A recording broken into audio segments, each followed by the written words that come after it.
kita akan membahas satu hal yang penting yang seringkali ditanyakan atau banyak hamba-hamba Tuhan kesulitan untuk menjawab ini, yaitu apakah Paulus mempunyai istri? Dalam 1 Korintus 7 ayat 8, Paulus menasehatkan orang-orang yang belum menikah dan para janda agar tetap seperti dirinya. Ya, yang berarti bahwa ia berada dalam status agamos. Itu dalam bahasa Yunani agamos. Seorang yang tidak menikah. Kata Yunani ini sering diterjemahkan sebagai tidak kawin. Namun dalam konteks pasangannya dengan janda, ya, itu dalam bahasa Yunaninya kerais, sebagian sarjana teologi menafsirkan bahwa Paulus kemungkinannya adalah seorang duda. Jadi maksudnya begini, Paulus ketika menasehatkan di dalam 1 Korintus 7 ayat 8, itu Paulus menggunakan bahasa Yunani agamos, yaitu berkaitan dengan nasihat bahwa orang-orang yang belum menikah dan para janda agar tetap seperti dirinya. Nah, ada beberapa pendapat. Pendapat yang pertama mengatakan bahwa itu membuktikan bahwa Paulus sebenarnya tidak menikah. Tetapi justru ada pendapat lain, karena kata agamos kemudian dikaitkan dengan kata kerais. Ya, kerais itu janda. Jadi kata Yunani ini sering diterjemahkan sebagai tidak kawin ya untuk agamos ini. Namun di dalam konteks pasangannya, yaitu dalam konteks dekat, ada satu kata lain yaitu keraos, yaitu janda, dan mencoba untuk mencari hubungan antara agamos dan keraos. Jadi sebagian sarjana kemudian menafsirkan bahwa Paulus kemungkinannya adalah seorang duda. Karena duda ketika bicara tentang istri seorang, dia tekankan soal janda, maka kemungkinannya Paulus juga adalah pernah memiliki istri. Nah, seorang teolog yang bernama Craig L. Blomberg dalam komentarnya terhadap surat ini menekankan bahwa penggunaan agamos dalam korespondensinya Paulus dapat membuka ruang pemahaman bahwa ia, yaitu Paulus, memang pernah menikah. Tidak ada indikasi bahwa Paulus menolak nilai pernikahan. Justru dalam konteks kebudayaan Yahudi, terutama sebagai seorang Farisi, menikah itu bukan hanya diharapkan, tetapi dianggap sebagai bagian dari ketaatan religius. Ya, jadi kalau kita perhatikan di sini, seorang Farisi itu harus menikah. Ya, seorang Farisi harus menikah. Bukan oleh karena diharapkan untuk menikah, tetapi seorang Farisi akan dianggap sebagai seorang yang taat terhadap agamanya, terhadap agama Yahudi kalau dia menikah. Nah, maka jika Paulus memang telah menikah sebelumnya, kehilangan istrinya menjelaskan mengapa ia kemudian hidup selebat. Jadi Paulus ini sempat menikah dan dia kehilangan istrinya. Nah, bagaimana dia mengalami dalam tanda petik ya kehilangan istrinya? Apakah istrinya meninggal? Nah, itu menjelaskan bahwa kemudian setelah itu sebagai seorang duda, Paulus kemudian hidup selebat. Nah, hidup selebat itu adalah hidup yang sudah tidak lagi memikirkan tentang pernikahan lagi, ya. Nah, pertimbangan historis mengenai latar belakang Paulus sebagai seorang Farisi memperkuat kemungkinan bahwa ia pernah menjalani kehidupan pernikahan. Itu seperti yang tadi saya katakan ya, bahwa bukan hanya sekedar menikah itu dalam konteks budaya, tetapi dianggap sebagai bagian dalam ketaatan religius. Seorang Farisi harus menikah.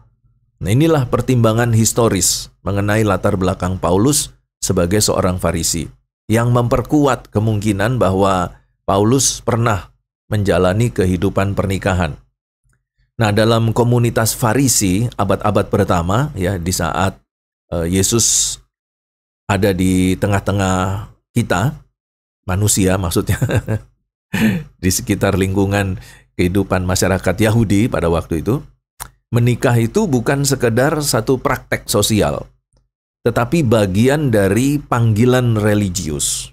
Karena kita tahu bahwa di dalam kitab Perjanjian Lama ada satu perintah yang tidak boleh tidak dilakukan, yaitu menikah. Ya, karena ini adalah mandat budaya.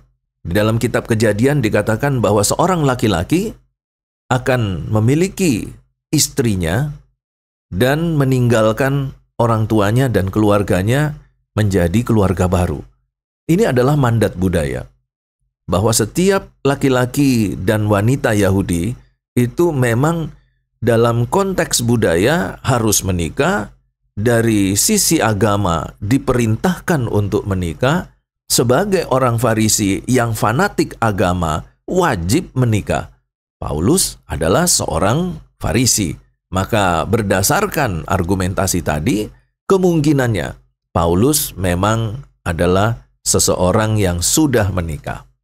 Jadi hal ini tercermin dalam tulisan-tulisan Misnah, di mana para rabi tidak hanya diharapkan untuk menikah. Nah, Paulus ini juga seorang rabi, seorang Farisi. Jadi seorang Farisi wajib menikah, seorang rabi juga diwajibkan menikah. Di mana para rabi itu tidak hanya diharapkan untuk menikah, tetapi juga untuk memberi teladan dalam kehidupan rumah tangga. Nah, Paulus ini adalah seorang rabi, ya. Nah, seorang teolog William D. Mounce mencatat bahwa dalam struktur sosial keagamaan Yahudi, seorang tokoh seperti Paulus hampir pasti pernah menikah. Jadi beberapa teolog yang tadi saya sudah sebutkan, semuanya setuju bahwa Paulus pernah menikah. Maka, jika ia menjadi agamos ketika menulis 1 Korintus dan tidak disebutkan adanya perceraian yang justru ia kritik, kemungkinan besar statusnya adalah seorang duda. Nah, kesedihan dan kedalaman emosional dari kehilangan itu dapat saja menjadi latar belakang dari seruannya yang penuh empati kepada para janda dan orang-orang yang belum menikah.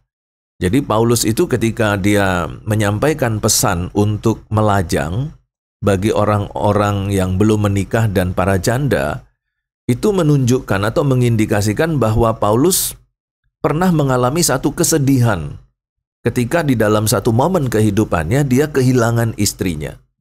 Dan kemudian dia berselebat, ya, berkomitmen untuk tidak menikah dan menyerahkan seluruh kehidupannya untuk melayani Tuhan. Nah, jadi berdasarkan ayat ini juga, maka kemungkinan besar dari kelompok agama Kristen yang lain menyatakan atau mengambil satu doktrin seorang hamba Tuhan itu tidak boleh menikah, ya, tidak boleh atau tidak perlu menikah, gitu ya. Nah, pernyataan Paulus dalam 1 Korintus 9 ayat 5 itu juga menunjukkan bahwa ia memiliki hak untuk membawa seorang istri yang percaya. Jadi di dalam 1 Korintus 9 ayat 5 itu ada pernyataan bahwa sebenarnya Paulus juga punya hak untuk membawa seorang istri, sebagaimana yang dilakukan oleh Petrus, Kefas, dan saudara-saudara Tuhan yang lain. Jadi di sini Paulus ingin menyatakan bahwa Petrus itu dia membawa istrinya pada waktu dia pelayanan. Dan itu juga adalah hak saya membawa seorang istri. Nah, jadi pernyataan ini juga menarik bahwa Paulus menyatakan hak itu namun tidak menggunakannya. Itu menandakan atau mengindikasikan bahwa Paulus sebenarnya pernah menikah, ya, menandakan pilihan yang disengaja, bukan karena larangan internal atau eksternal. Richard N. Longenecker, ya, ini seorang teolog, ya, bernama Richard N. Longenecker, menafsirkan bahwa pernyataan ini mengandung implikasi bahwa Paulus pernah berada dalam posisi menikah dan kini tidak lagi. Ya, tetapi dengan kesadaran penuh memilih hidup untuk tidak menikah demi misi apostoliknya. Jadi aspek ini menunjukkan bukan hanya keberanian pribadi, tetapi juga kedewasaan emosional yang dibentuk oleh pengalaman kehilangan istri. Ya, dengan demikian Paulus tidak sedang memberikan ajaran dari menara gading, melainkan dari sebuah kehidupan yang telah mengenal sukacita pernikahan sekaligus rasa duka cita dari perpisahan dengan sang istri.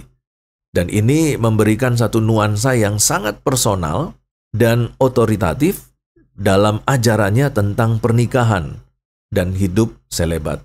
Nah, itulah pembahasan tentang apakah Paulus sudah menikah atau tidak menikah.